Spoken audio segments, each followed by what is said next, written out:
வாங்க ஒரு சிம்பிளான விஷயத்த பார்க்கலாம். வணக்கம். நமக்கு தெரியாமலேயே ஒரு டெக்னாலஜி தினமும் நமக்கு உதவி செஞ்சுட்டு இருக்கு தெரியுமா? அது என்ன? அது செய்யற மூணு முக்கியமான வேலைகள் என்னன்னு வாங்க ரொம்ப சிம்பிளா இன்னைக்கு பாத்துரலாம். நீங்க எப்பவாச்சும் யோசிச்சு பாத்திருக்கீங்களா? உங்க இமெயிலுக்கு வர தேவையில்லாத மெயில்லாம் எப்படி கரெக்டா ஸ்பாம் பாக்ஸுக்கு போகுதுன்னு? இதுக்கு பதில் தெரிஞ்சுக்கிட்டாலே நாம இன்னைக்கு பார்க்க போற விஷயத்தோட முதல் படியில கால் வச்சுட்டோம்னு அர்த்தம். அந்த மேஜிக்கு பேரு தான் மெஷின் லேர்னிங். ரொம்ப சிம்பிளா சொல்லணும்னா, நாம ஒவ்வொன்னுக்கும் ப்ரோக்ராம் பண்ணாம ஒரு கம்ப்யூட்டர் அதோட அனுபவத்துல இருந்து கத்துக்கிட்டு அதுவாவே முடிவெடுக்க ஆரம்பிக்கிறது. அதனால தான் நாம இத நம்மளோட கண்ணுக்கு தெரியாத உதவியாளர்னு சொல்றோம். ஏன்னா அது பின்னால இருந்து நமக்காக சைலண்டா வேலை பாக்குது. சரி, வாங்க இன்னும் கொஞ்சம் டீப்பா போலாம். இந்த உதவியாளரோட முதல் ரொம்ப முக்கியமான வேலை என்ன தெரியுமா? நம்ம டிஜிட்டல் இன்பாக்ஸ பாதுகாக்கிறது தான். அது எப்படி நடக்குது பார்க்கலாம் வாங்க. நம்ம உதவியாளர் வர்ற ஒவ்வொரு மெயிலையும் ரெண்டா பிரிக்கிறாரு. ஒன்னு நமக்கு தேவையான முக்கியமான மெயில், இன்னொன்னு தேவையில்லாத குப்பை மெயில். இந்த உங்களுக்கு லாட்டரி அடிச்சிருக்கு அல்லது உங்க பேங்க் அக்கவுண்ட்ல பிரச்சனைன்னு வர்ற ஏமாத்து வேலைகள்ல இருந்து நம்மள காப்பாத்துறது தான் இவரோட ஃபர்ஸ்ட் டியூட்டி. இது எப்படி சாத்தியமாகுது? ரொம்ப சிம்பிள். அந்த கம்ப்யூட்டர் ஒரு ஸ்டூடெண்ட் மாதிரி தான். அதுக்கு லட்சக்கணக்கான பழைய ஸ்பாம் மெயில்களை கொடுத்து படிக்க வைக்கிறாங்க. அதுல இருக்கிற வார்த்தைகள், அனுப்புனவங்களோட அட்ரஸ் இதெல்லாத்தையும் வச்சு போலி மெயில்களுக்குன்னு சில பொதுவான அடையாளங்கள் இருக்கும் இல்லையா, அதை கத்துக்குது. அதுக்கப்புறம் புதுசா ஒரு மெயில் வந்தா இது நல்லதா கெட்டதான்னு அதுவே யூகிச்சு ஃபில்டர் பண்ணிடும்.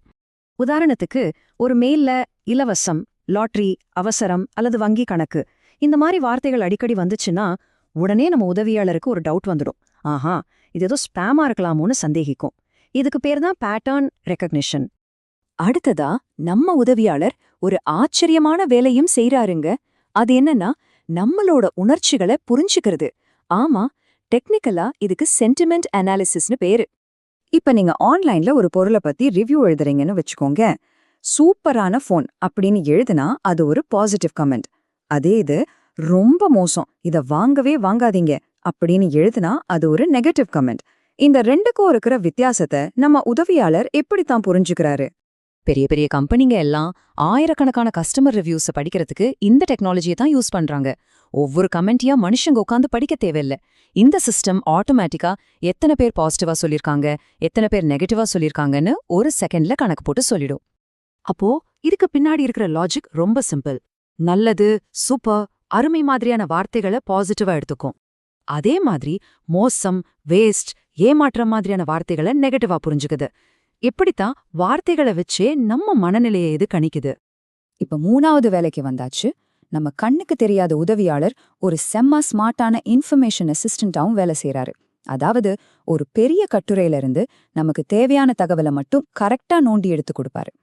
ஒரு உதாரணத்துக்கு ஒரு பெரிய ஹாஸ்பிட்டல்ல ஆயிரக்கணக்கான பேஷண்டோட ரிப்போர்ட்ஸ் இருக்குன்னு கற்பனை பண்ணி பாருங்க. ஒவ்வொரு ரிப்போர்ட்டும் பல பக்கங்கள் இருக்கலாம். அதிலிருந்து ஒரு குறிப்பிட்ட பேஷண்டோட பேரு, வயசு, அவருக்கு என்ன நோயின்னு கண்டுபிடிக்கிறது எவ்ளோ பெரிய வேலை. சரியா, இந்த இடத்துல தான் மெஷின் லேர்னிங் உதவுது. பாருங்க, அந்த 1000 பக்க ரிப்போர்ட்டையும் படிச்சு அதிலிருந்து பெயர், வயசு, நோய் மாதிரியான முக்கியமான தகவல்களை மட்டும் தனியா பிரிச்சு இப்படி ஒரு டேபிள்ல எவ்ளோ அழகா அடுக்கிருச்சு பாத்தீங்களா?